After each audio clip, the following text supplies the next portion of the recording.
welcome to my basement. If the lighting's a little weird, yes, it is. I'm in my basement and it's weird lighting down here. But just so you know, my intention of this short on demand, is to ground you after a work day and to have you work out any kinks in your upper body, your shoulders, your neck, that may have built up over the course of the workday.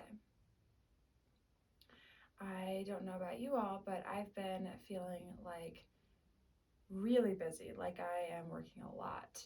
And at the end of the day, sometimes I don't feel like I have a lot of time to take care of my body or decompress. And this is my hope, is that you can do this from your bed. You don't need a yoga mat. You don't even really need props. I have a block and I don't know where my other one is, so I'm just gonna use a foam roller. You could use pillows or anything like that. And just to be able to get any kinks out of your upper body that may have built up over the day. So this this flow is gonna be a little bit less vinyasa and more hatha-like. So we'll have some poses and they'll just, instead of connecting and doing vinyasas from one pose to the next and meeting in down dog, we're just gonna kind of move from pose to pose in a way that stretches and opens the neck and the upper body. So let's start in a child's pose.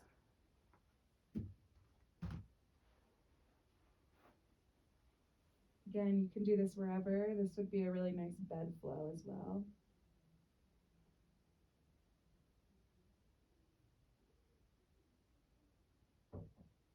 See if you can send your breath into your back rib cage.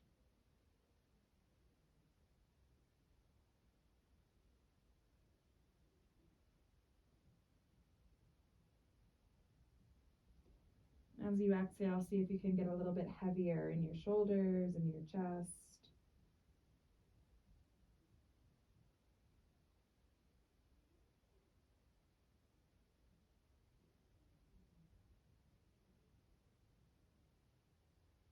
On your next inhale, pull yourself up to hands and knees into a tabletop.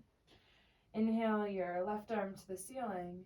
Exhale, thread the needle over to the right, so left arm through. You can keep your right hand here for support, or you can reach it up to the ceiling, or you can take a half bind or some other variation that you know.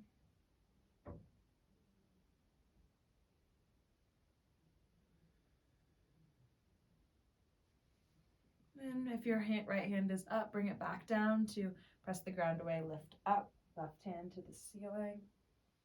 Exhale, left hand back down. And then we'll switch. Inhale your right arm up to the ceiling. Thread the needle, right shoulder down to the ground, right ear, temple down. Whatever you feel like you'd like to do with your left hand, whatever feels supportive for your opening.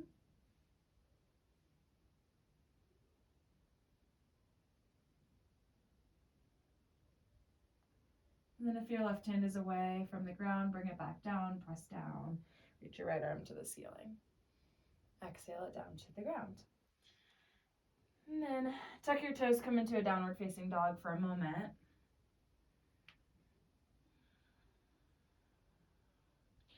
See if you can really press the ground down and forward as you melt your chest back. You might notice here, or maybe you already noticed, that your shoulders are tight.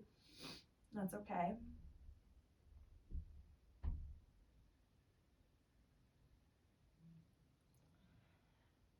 And bring your knees back down to your mat or the ground, so you're back in a tabletop. And this time, walk your hands forward, melt your heart down, so you'll keep your hips up. This is heart melting pose or puppy dog pose. Now, this is a nice place to discern, like to feel in, and just how tight your shoulders are. Maybe this is enough.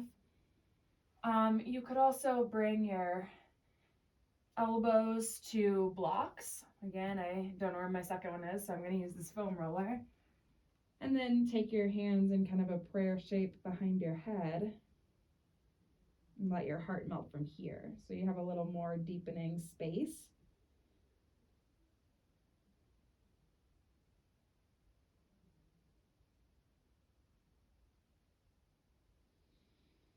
And then Slowly come up, move any props that you have out of the way, and kind of slither forward and onto your belly. Take a baby cobra, so really no weight in your hands, just gently lift your heart. And then lower down as you exhale. This time a little bit bigger, so press your hands down, roll your shoulders away from your ears, maybe rock your head left to right, and then lower down. One more, you can take either one of those, or you can lift up into King Cobra, so your elbows start to straighten, maybe not all the way. Again, roll your shoulders away from your ears, tuck your chin so your neck is nice and long. As you lower, pull forward so you keep your spine long. Come back up into a tabletop, breathe in. Downward facing dog, exhale out. Take a moment to notice if there's any difference in your shoulders here.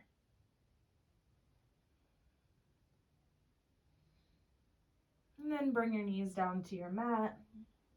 And we'll just do some gentle end of the day neck stretches. So bring your right ear to your right shoulder. And there's a lot of things you can explore and play with here. One of them is simply tilting your right chin down more towards the ground or up more towards the ceiling. And maybe it's bringing your right hand up and over towards your left ear and just kind of letting gravity weigh down. Or maybe you crawl your left fingers to the left. We'll be here for about 5 more breaths, so feel free to experiment with any or all as much as you'd like.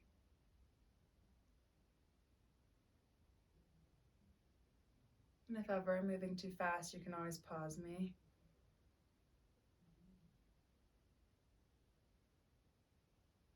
Whatever variation you're in, unless you're just in the traditional ear to shoulder, start to kind of unravel the same way you started to ravel in. Keep your right ear to your right shoulder. And then bring your right hand to your right cheek. So you're cupping your head, and let your head actually be heavy in your hand. And use your right hand to lift your head back up to center. Pause. Notice if there's any difference, right to left.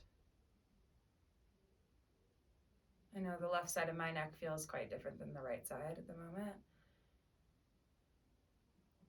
I just notice. And then we'll take the other side. So left ear to left shoulder. And we'll be here for about 10 breaths. So you could play with similar variations or different ones. The chin tilting, the left hand up and over, the right fingers to the right, you choose. About 8 more breaths.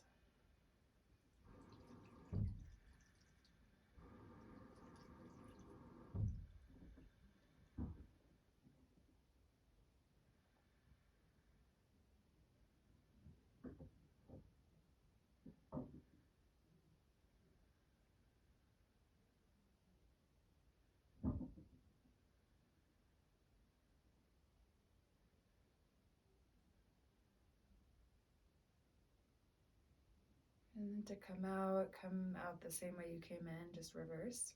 Bring your left hand to your left cheek, support your head. And support your head back up to center. And pause. Really nice. Next, you'll bring your arms up overhead, interlace your fingers, and then bring that kind of basket with your fingers to the back of your head. And then press your head back into your hands so that your chin lifts, your heart lifts. And as you exhale, round through your upper back, bring your elbows together, chin to your chest. Keep moving with your breath like that. So inhales to open. Exhales to hug in. What about 3 more? And if you want to take those 3 rounds of breath in one part of this kind of movement, you can stay. I know that the elbows together, chin down is feeling really nice to me, so I'm going to stay there.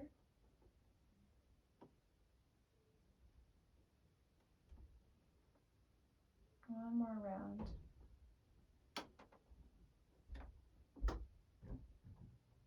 And gently we'll meet back at center, release the bind, hands down.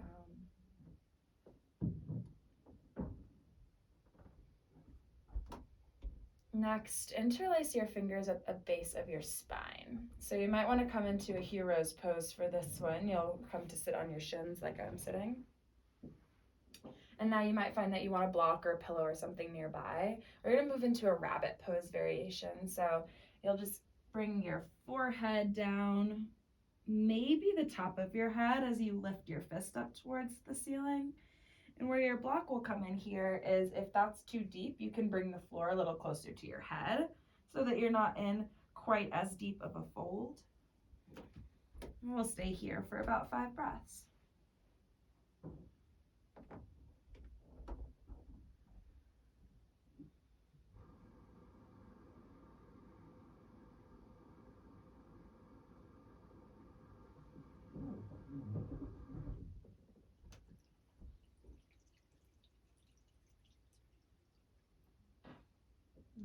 If your hips are lifted away from your heels, bring them back down. Let your fist fall with your hips, forehead to the ground or the block. Rest in an embryo pose, so release the bind. Let your arms go long, forehead down.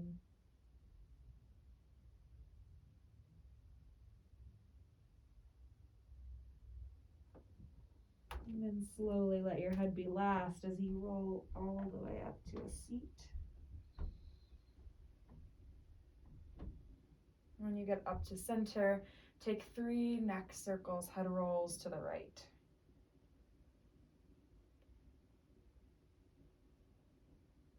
And notice if things feel a little bit looser. When your muscles are loose, then you've got that kind of space to get some crackles, maybe. I'm getting some. And when you're done with those 3, switch directions. 3 head rolls to the left.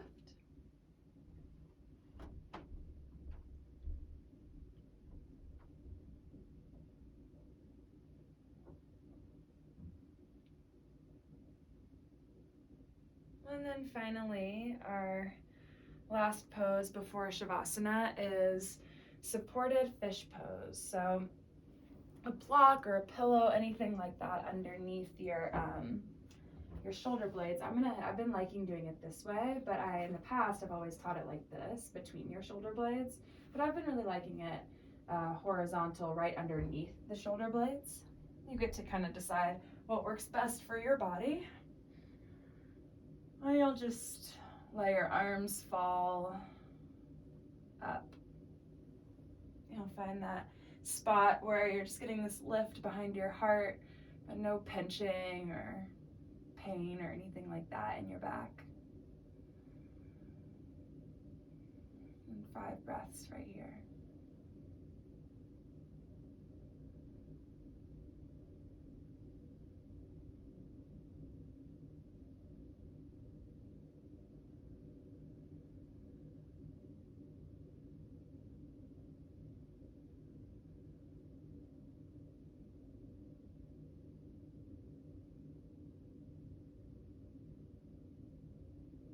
And when you're ready, roll to either side to roll off of your prop.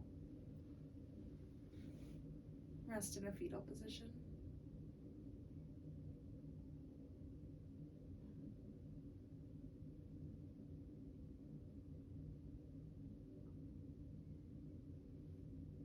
Move whatever props are in your way off to the side so that you can roll back onto your back. If there's final movements that you want to take, you can absolutely take them. If your body's asking for them, this is the moment for you to listen and trust your own body's wisdom and intelligence. If you're ready for Shavasana, you come right in. We'll be here for just a little bit, unless you want to pause me and be here for a lot of bit. And I'll bring us out in just a moment.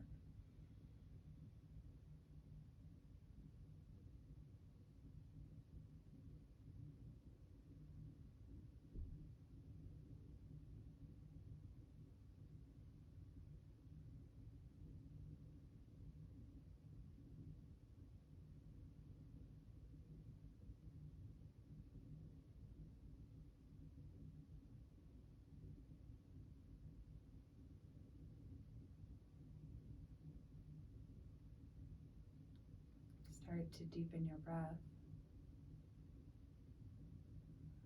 invite a movement in simply as an invitation, not a requirement.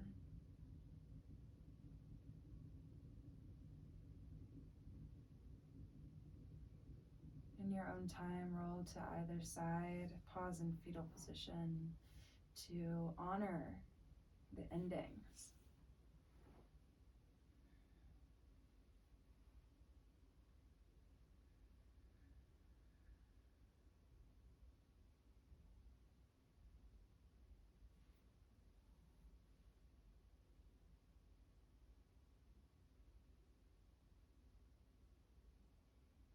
And then use your top hand to press up to any comfortable seat. When you're there, hands at heart center.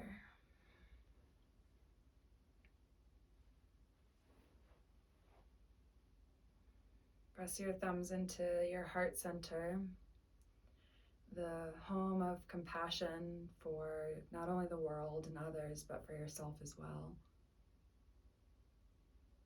First and foremost, as an example. Lift that compassion, those thumbs to the center of your forehead, the home of your intuition, third eye center, your own innate wisdom and knowing. And may these two be acting as one in your life always. In such gratitude for this lineage, my teachers before me, their teachers, all the way back to Africa and India. In that I bow.